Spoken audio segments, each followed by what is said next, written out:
안녕하세요. 오늘은 일강 인적자산에 관해서 이야기를 해보겠습니다. 요기베라 감독이 이런 이야기를 했습니다. 끝날 때까지 끝난 게 아니다. 이런 이야기를 했는데요. 그 이야기는 1973년에 미국에서 이제 야구 시즌이 열렸는데 요기베라가 감독으로 있는 뉴욕 매츠팀이 최하위로 달리고 있었습니다. 그래서 기자가 이렇게 물었죠. 이제 다 끝난 것 아닌가요? 이렇게 물으니 여기에 대한 답이었습니다. 끝날 때까지 끝난 게 아니다. 아니나 다를까 그 이후로 계속 승승장구해서 요기베라의 뉴욕 매츠팀은 선두로 달리게 되었습니다. 인생 후반이 이제 이렇다고 보시면 될 것 같은데요. 인생 전반에 내가 성공했다고 해서 인생 후반도 계속 성공이 이어질 거라고 생각하는 것도 잘못이고요. 인생 전반에 내가 그렇게 신통지 못했다고 생각해서 인생 후반에도 똑같이 그렇게 신통지 못할 거라고 생각하는 것도 잘못이라는 것입니다. 인생 후반은 얼마든지 인생 전반과 다르게 움직일 수가 있습니다. 더욱이 인생 후반의 시간이 훨씬 길어졌지 않습니까? 그렇기 때문에 여러분들은 인생 후반을 철저하게 준비를 하셔야 됩니다. 그러면은 우리가 제일 중요한 것은 여러 가지가 있겠지만요. 그 중에서도 아무래도 자산의 수명일 것입니다. 도대체 자산 수명이 뭔가 이런 걸 이제 여쭤보시는 분들이 있습니다. 여러분들이 모으시는 자산이 있지 않습니까? 일단 제일 먼저 보이는 게 여러분들이 살고 있는 주택이 있습니다. 그 다음에 금융자산이 있죠. 그 다음에 여러분들이 알게 모르게 넣고 있는 연금이 있습니다. 국민연금도 넣고 있고 퇴직연금도 넣고 있겠죠. 그래서 주택자산, 금융자산, 그리고 나라는 자산 이렇게 볼 수가 있겠습니다. 또 하나 자녀라는 자산을 이야기하기도 합니다. 그랬더니 이제 어떤 분들은 자녀가 무슨 자산이냐, 자녀는 비용이다 이런 이야기도 하셨는데요. 자녀도 역시 노후의 중요한 부분이기는 확실합니다. 그런데 이 부분은 제가 이제 차후에 다른 강의에서 좀 보시도록 하고, 제가 오늘 말씀드릴 것은 나라는 인적 자산, 그리고 주택 자산, 그리고 금융 자산은 이제 연금 자산과 투자 자산이죠. 이 자산을 수명을 어떻게 늘릴 수 있을까 하는 부분을 이제 말씀드리겠습니다. 그 첫 번째로 이제 인적 자산인데요. 도대체 인적 자산이 뭐냐 그러시는데, 제가 강의를 나가서 이렇게 한 번씩 여쭤봅니다. 은퇴 자산 중에 가장 중요한 게 뭘까요? 여쭤보면은 어떤 분들은 연금, 그 다음에 부동산 이렇게 이야기하시기도 하고요. 어떤 분들은 배우자가 가장 중요하다 하시는데, 건강 말씀하시는 분도 있고 맞습니다. 다 중요한 부분이긴 한데요. 제일 중요한 것, 은퇴 자산 중에 제일 중요한 것은 바로 자기 자신입니다. 우리가 이걸 이제 인적 자산이라고 그러는데요. 한번 잘 생각해 보시죠. 여러분들이 지금까지 자산을 축적했던 것은 여러분들이 돈을 벌었기 때문입니다. 누가 돈을 버느냐? 여러분들이 돈을 벌었기 때문입니다. 그것은 바로 나라는 자산이 있기 때문에 소득이라는 돈이 나오게 된 것입니다. 주식을 보십시오. 주식이라는 자산이 있으니까 배당금이라는 것, 소득이 나오게 되는 것이고요. 채권이라는 자산이 있으니까 이자가 나오게 되는 것이고, 부동산이라는 자산이 있으니까 임대료가 나오게 되는 것입니다. 마찬가지 나라는 자산이 있기 때문에 근로소득이라든지 사업소득이라든지 그런 소득이 나오게 됩니다. 근데 은퇴를 하게 되면은 월급을 못 받게 되는 거죠. 그래서 인적 자산이 사라진다는 것입니다. 그런데 장수시대는 바로 인적 자산이 사라지는 것이 아니라 우리가 은퇴를 하고 난 뒤 인생 후반에도 인적 자산의 가치를 계속 높게 유지하는 것이 중요하다는 것입니다. 특히 초저금리, 지금처럼 금리가 0%가 될 때 인적 자산의 가치는 더욱더 높아진다고 볼 수 있겠습니다. 예를 한번 들어보겠습니다. 월 100만 원 근로소득을 받는 사람이 있다고 생각을 해보겠습니다. 별로 안 많죠. 월 100만 원 하면 1년 해봐야 1200만 원입니다. 그런데 내가 예금 이자로 월 100만 원을 받기 위해서라면 예금을 얼마나 가지고 있어야 할까? 이걸 한번 계산을 해보시면요. 금리에 따라 다르겠죠. 예금 금리가 높을 때는 조금 적게 가지고 있어도 월 100만 원을 받을 수 있고, 예금 금리가 낮으면은 예금 자산을 많이 가지고 있어야 되겠죠. 그래서 한번 보시면은 금리가 8%, 2000년 초반에는 금리가 8%였죠. 그때는 1억 5천만 원 예금을 가지고 있으면 월 100만 원을 받을 수 있었습니다. 근데 금리가 4%일 때는 3억 원을 가지고 있어야 되었습니다. 한 2배 정도 되었죠. 이 정도까지는 그래도 견딜만 합니다. 그럼 금리가 1%일 때는 무려 12억 원을 가지고 있어야 월 100만 원을 받을 수 있습니다. 지금 금리가 1%도 안 되죠. 월 100만 원 근로소득을 받는 사람하고 똑같이 월 100만 원의 이자를 받으려면 12억 원이라는 예금 자산을 가지고 있어야 된다는 것입니다. 이 뜻을 다르게 우리가 다른 관점으로 보시면은 금리가 낮아지니까 일을 해서 버는 돈의 가치가 쑥쑥 올라간다는 것입니다. 그렇기 때문에 초저금리 시기 그리고 수명이 길어지는 시기에 제일 관리를 잘해야 될 것이 바로 자기 자신입니다. 나라는 인적 자산이 좀 더 오랫동안 소득을 벌 수 있고 그 다음에 좀 더 오랫동안 건강하게 살 수 있고 하는 이 조건을 만들어 주는 것입니다. 그러면 이런 나의 인적 자산의 가치를 높일 수 있는 방법이 뭐가 있을까 보시면요. 한 세 가지 요소가 있습니다. 건강. 여러분들이 가만히 있어봐. 건강한 게 무슨 나의 소득에 도움이 되지? 당연히 도움이 됩니다. 여러분들이 아프면은 의료비용이 들어가기 때문에요. 몸이 건강한 것 자체가 돈을 버는 것입니다. 그 다음에는 이제 두 번째 지식을 가지고 있어야 됩니다. 전문 지식. 전문 지식이 있어야 그걸 통해서 우리가 소득을 얻게 되는 것이죠. 여러분들이 젊어서 직장에 다닐 때는 그냥 큰 회사에 들어가 있으면은 그것으로 이제 소득을 벌게 되는데요. 직장을 나오게 되고 인생 후반이 되게 되면은 돈을 벌 수 있는 그런 소속 기관이 없습니다. 그럼 뭐냐? 믿을 것은 자기뿐입니다. 자기가 가진 전문 지식, 자기가 가진 기술 이것뿐입니다. 그다음에 이제 세 번째로 중요한 게 뭐냐면은 네트워크입니다. 관계라고 보시면 될 것 같은데요.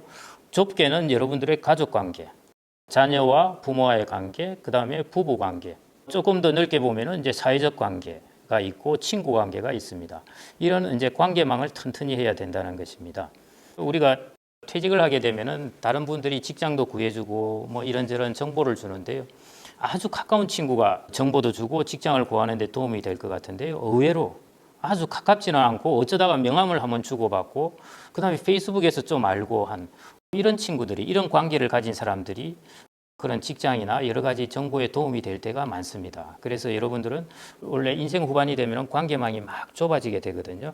그런 관계를 계속 넓게 유지하는 것이 중요합니다. 그래서 저는 이제 이걸 줄여서 여러분들이 기억하기 쉽게 이렇게 이제 이야기를 하는데요. 자, 건강. 영어로 하면 health가 되죠. H가 들어갑니다. 그 다음 지식은 knowledge이니까 K가 들어가게 됩니다. 그 다음에 네트워크는 N이죠. 자, 네트워크 N하고 건강 H, 지식 K, knowledge 해서 제가 NHK라고 그러는데요. 우리나라 공영방송 KBS라고 이렇게 약자가 안 돼서 죄송합니다만은 이제 일본의 NHK를 생각하시면 되겠습니다. 그래서 여러분들의 인적 자산을 키우기 위해서는 NHK 이걸 좀 생각하시면 좋을 것 같습니다. 네트워크를 풍성하게 하시고요. 그 다음에 건강을 증진시키시고 그 다음에 무엇보다 전문 지식을 키워야 하는 것입니다. 건강과 네트워크에 대해서는 여러분들이 잘 아실 테니까요. 오늘은 그 부분보다는 전문 지식을 통해서 우리가 인생 후반에 어떤 직업을 얻을 수 있을까 하는 이런 부분을 좀 말씀드리겠습니다. 그게 이제 소득을 버는 것이죠. 그런 인적 자산을 키우려면 어떻게 해야 되는가 하는 것인데요.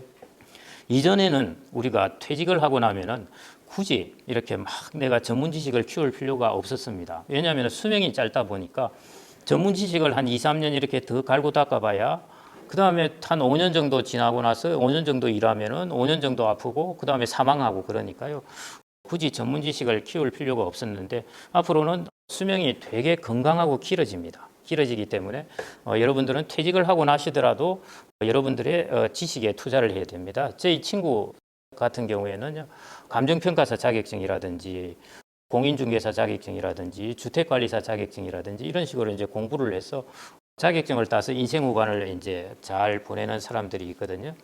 인생 후반에는 여러분들의 이제 전문 지식을 키우시는 것, 그 부분에 이제 집중하시면 좋을 것 같습니다. 이제 일본의 사례를 한번 들어보겠는데요. 일본이 우리나라보다 한 20년 정도 이렇게 고령화가 빠릅니다. 일본이 1990년대, 2000년 초반에는 어떤 이야기가 많이 있었냐면은 황혼이혼, 그 다음에 폭주노인, 뭐 고독사, 뭐 이런 이야기들. 이런 이야기들이 많이 있었는데요.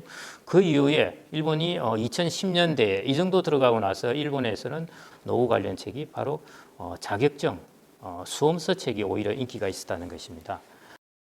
젊은 친구들뿐만 아니라 인생 후반을 시작하는 사람도 이제 자격증을 준비하는 것이죠. 실제로 이제 일본의 유켄이라는 성인들을 재교육시키는 그런 곳이 있습니다.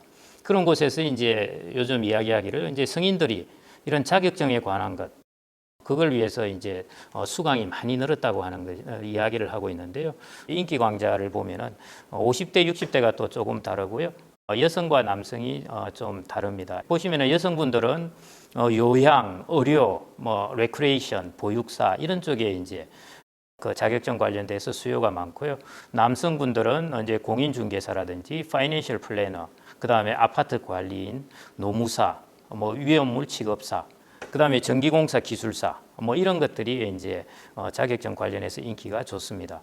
앞으로 우리나라가 한 10년 정도 지나면은 바로 이런 것들이 이제 우후죽순 사람들이 수요하기 시작할 겁니다.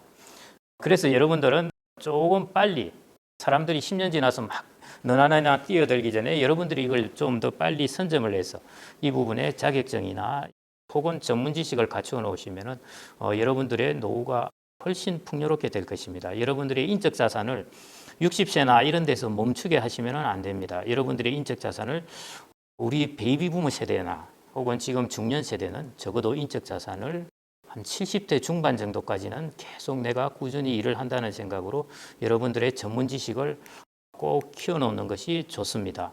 일본에는 지금 고령자들이 상당히 많이 진출을 하고 있습니다. 특히 이제 문학상 같은 경우를 보면요. 문학상이 이전 같은 경우 거의 젊은 친구들의 당연히 동무대였는데 최근에 보면은 70대 중반 이런 사람들이 젊은 사람들이 타는 그 문학상을 타고 그렇습니다. 여러분들이 도표에 보시면은 저 사람이 이제 아쿠타가와상을 받은 이제 구로다 나스코라는 그 당시 75세 인 여성분입니다. 그 옆에 상을 같이 받고 있는 사람 보십시오. 얼마나 젊은 사람입니까?